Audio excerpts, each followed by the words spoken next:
প্রিয় শিক্ষার্থী বন্ধুরা, প্রথমে তোমাদের সকলকে স্বাগত জানাই আমার ইউটিউব চ্যানেল এডুকেশন অ্যান্ড দেবশ্রীতে। তোমরা যারা নেতাজি সুভাষ ওপেন ইউনিভার্সিটি থেকে পিজি কোর্স করছো, পিজি ফার্স্ট ইয়ারের স্টুডেন্ট এবং এই বছর পরীক্ষা দেবে, তাদের জন্য আমি আজ পিজিপিএস পেপার 3-র সাজেশনটি দিয়ে দিলাম, দেখে নাও। পলিটিক্যাল সায়েন্সের ওপর যারা পিজি কোর্স করছো এনএসইউ থেকে, তাদের জন্য এই সাজেশনটি পেপার 3-র সাজেশনটি দেখে নাও। কোন প্রশ্নগুলো গুরুত্বপূর্ণ, অবশ্যই প্রত্যেকটি প্রশ্নের উত্তর খুব ভালো করে রেডি করে রাখবে।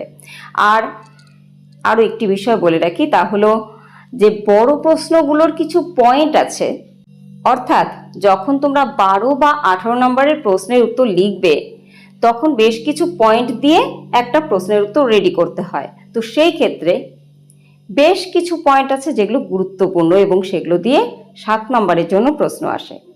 যেমন ধরো, রলসের ন্যায় তত্ত্ব আলোচনা করো। সেই ক্ষেত্রে কিন্তু অবশ্যই ছোট প্রশ্ন হিসেবে থাকতে পারে আলাদা করে, অজ্ঞতার ঘেরাটোপ বলতে কি বোঝো। এটা কিন্তু রলসের ন্যায় তত্ত্বেরই একটি অংশ বা পয়েন্ট, যে পয়েন্টটা তোমাদের গুছিয়ে প্যারা আকারে লিখে দিতে হবে। কাজেই বড় প্রশ্নগুলো খুব ভালো করে প্রত্যেকটা গুরুত্বপূর্ণ পয়েন্ট সহ রেডি করবে, তাহলেই দেখবে অনেক ছোট প্রশ্নের উত্তর তোমাদের সেগুলো থেকেই রেডি হয়ে যাবে।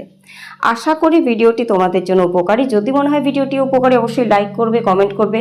আরও একটি বিষয় বলে রাখি, তা হলো তোমাদের আরও 2টি পেপারের সাজেশন এবং সমস্ত পেপারের নোটস যদি তোমরা নিতে চাও, অবশ্যই 9932533745-এ যোগাযোগ করবে।